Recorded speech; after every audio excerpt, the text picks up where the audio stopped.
Hi everyone, and welcome to episode number 131 of the Karen Knits podcast. My name is Karen, and I'm coming to you from South Central Pennsylvania, where I live, where I work, where I knit, and get into all kinds of other crafting shenanigans.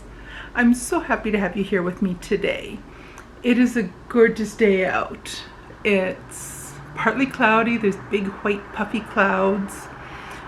Oh, siren's coming.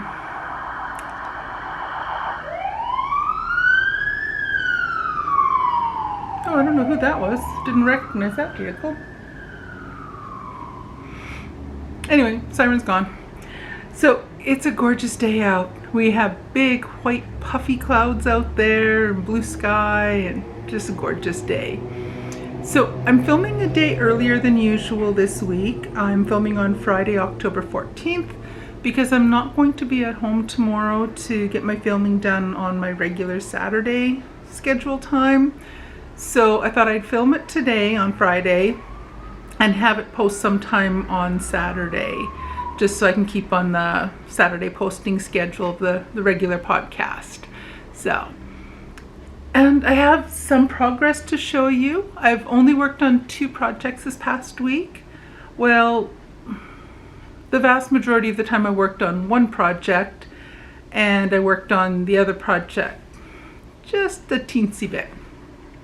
So the one I worked on just a teensy bit was my Rachel top.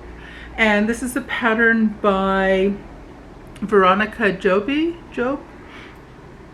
still don't know if I'm pronouncing that wrong. I probably am pronouncing it wrong. I just don't know what the right way to pronounce it is. So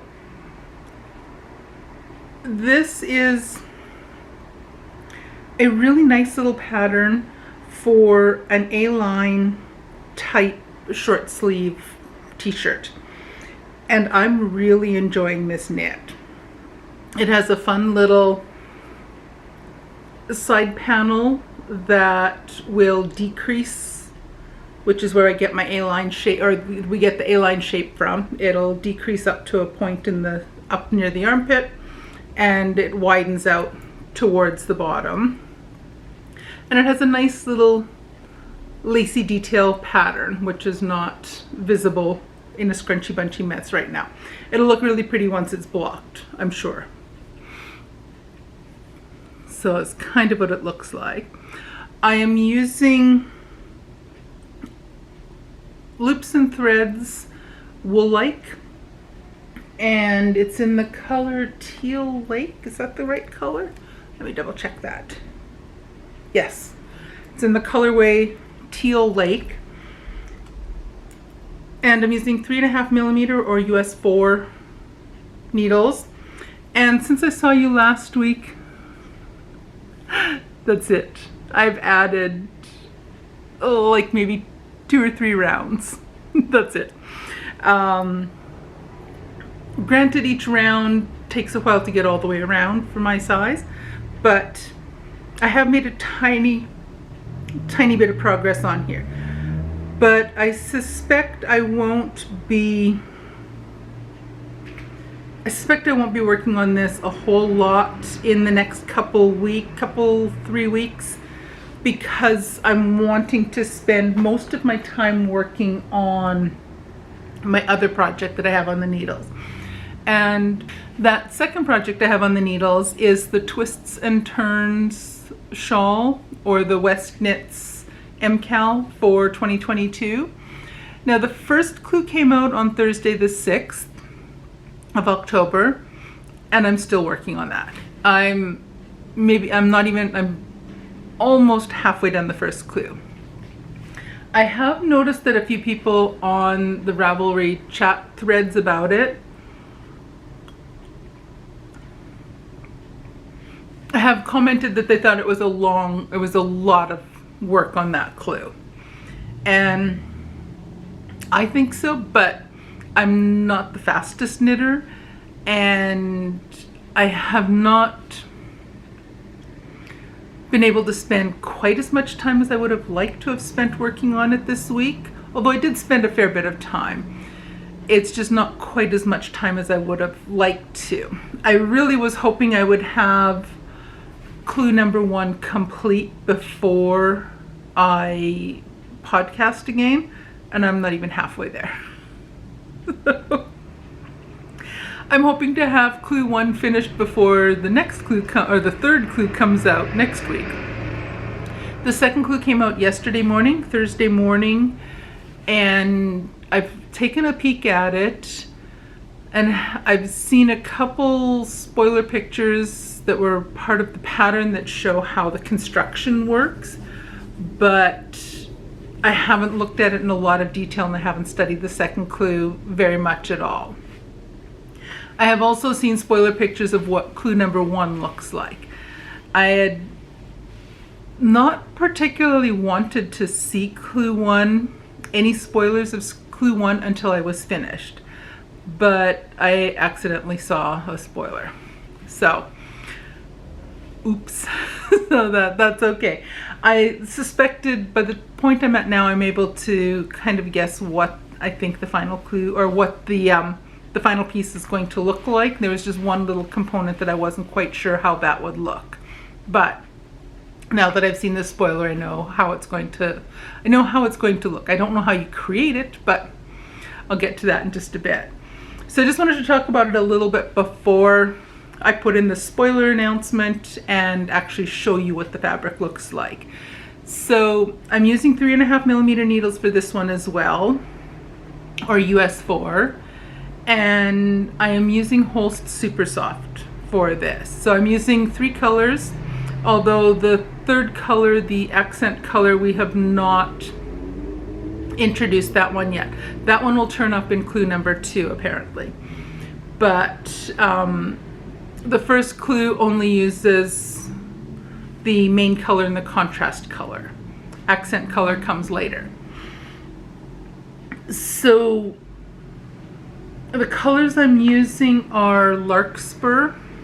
I can show you my yarn. I'm not going to show you the fabric quite yet. So I'm using, my main color is Larkspur, so this teal. I'm on a teal kick lately. And my contrast color is gray flannel. And I really like the way these 2 colors are playing together. The third color I have is called Opal, and it's a light bluish color. So that'll make a really nice pop.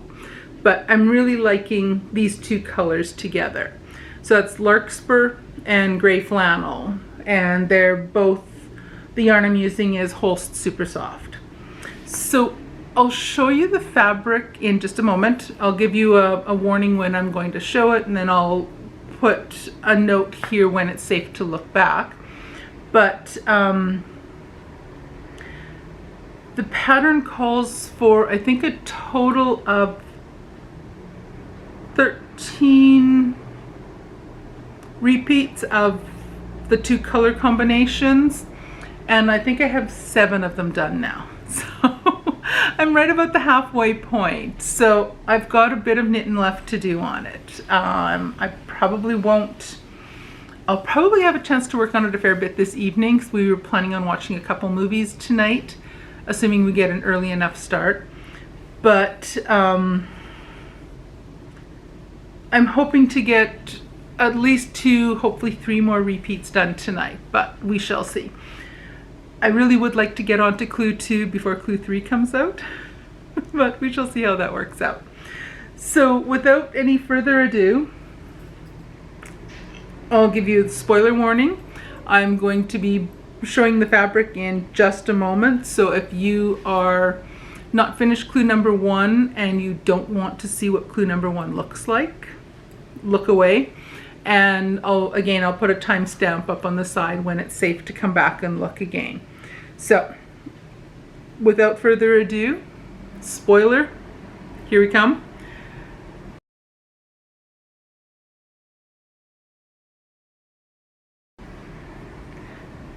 Here is what mine is looking like right now. And I'm tangled up. So I'll show a portion of it. So you can see how the colors are playing together very nicely. the teal and the gray. I love the way the colors are working together. It is quite see-through looking and sheer looking right now, but it's whole super soft. It will fluff up once it's been washed. It has a whole series of these holes all the way along here, which you do a technique that will, I don't know how exactly it's done, but you kind of do like a braid effect with this. I'm not sure exactly how it works. The instructions, there are instructions on how to do it, and the tutorial will explain it to me, but I haven't looked that far on the video. And then the other parts is this really cute little chevron pattern with the braids on either side. So as I mentioned, I'm about halfway done this clue. So I've got a ways to go yet, and I'm hoping I'm done soon, but I kind of usually suspect I get behind, or I typically get behind on these patterns because I don't knit fast enough, and I just don't have enough spare time, and my hands are not, they don't like working oodles and oodles of hours on knitting. So that's where I'm at so far. I like the look of it. Now that I've seen pictures of what this piece will look like, I like it. It's different. Okay, it's safe to look back now. It's a different design, which kind of goes with a Westknits, the Westknits territory. It might be an unusual design, but I think I like it so far. I will hold off on my final thoughts on it until I have all of it done, because it's always hard to gauge when it's midway and we have no idea what's coming next. So as I said, I'm hoping to get a lot more done on this in the next while, but for now I'm about halfway done clue 1 after a week of knitting. So, what can I do? So, but I am enjoying the knit. I'm getting the hang of the repeats. I'm getting the hang of the pattern now. But there's a few parts of it that are a little bit slower going for me, which is fine. I think when it comes right down to it, I am a bit of a process knitter, and it's not always the final product that drives me to knitting. It's the actual physical doing it that I really, really enjoy. So I am enjoying the knit, and I'm really excited to continue seeing how it develops. And I know I'm falling behind, and I'm going to continue to fall farther behind. I know that there's just no way I'm ever going to be able to complete one of those shawls all the way and keep up all the way. It's never happened. This is my fourth mystery knit along I've done now with Westknits, and I don't think I'm ever going to. I don't knit quickly enough. My hands can't handle it. After having 4 different hand surgeries, I can't maintain that pace, but I still love it, and I still have fun with it. It's not a race. It's not a contest to see if I can knit it and keep up week by week by week, and I'm fine with that. So that is all my knitting for the week. I hope to have a lot more to show you guys next week.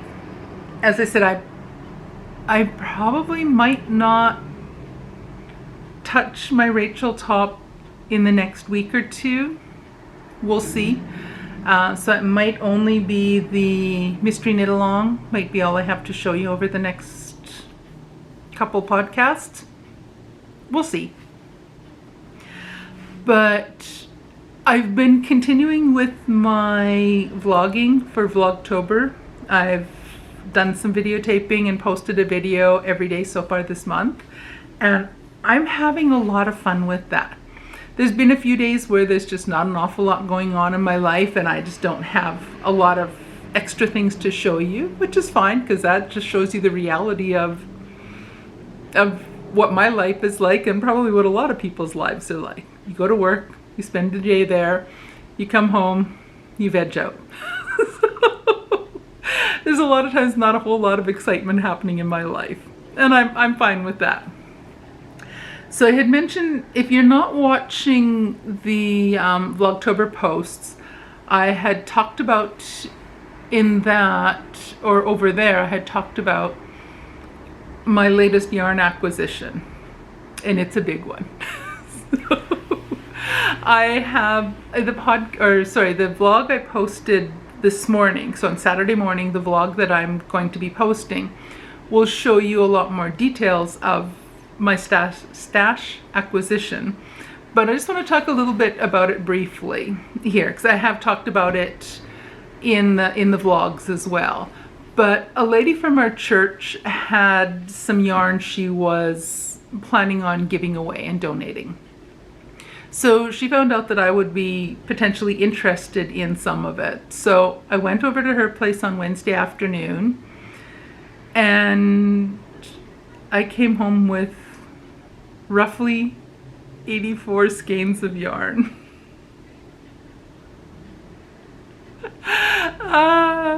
My mom was teasing me in her email she sent me on Wednesday. I told her I was going over to pick up this yarn. And she said, "Really? You think you need more yarn?"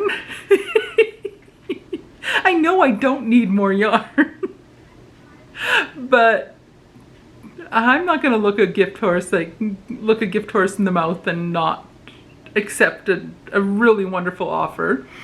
So I have roughly 84 skeins of yarn. And it's a variety of yarn. There are skeins of Red Heart Super Saver. I plan on using some of those to make a few baby Afghans or some other charity type projects. I enjoy making, I don't have one right handy here. I enjoy using yarn like that to make pet blankets that I donate to Humane Society or other pet shelters. So it's just a nice blanket that cats are small. I make the smaller size one so that it's about the right size for a cat or a small dog.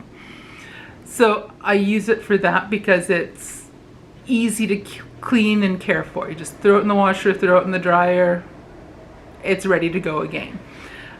It doesn't require any specialized care.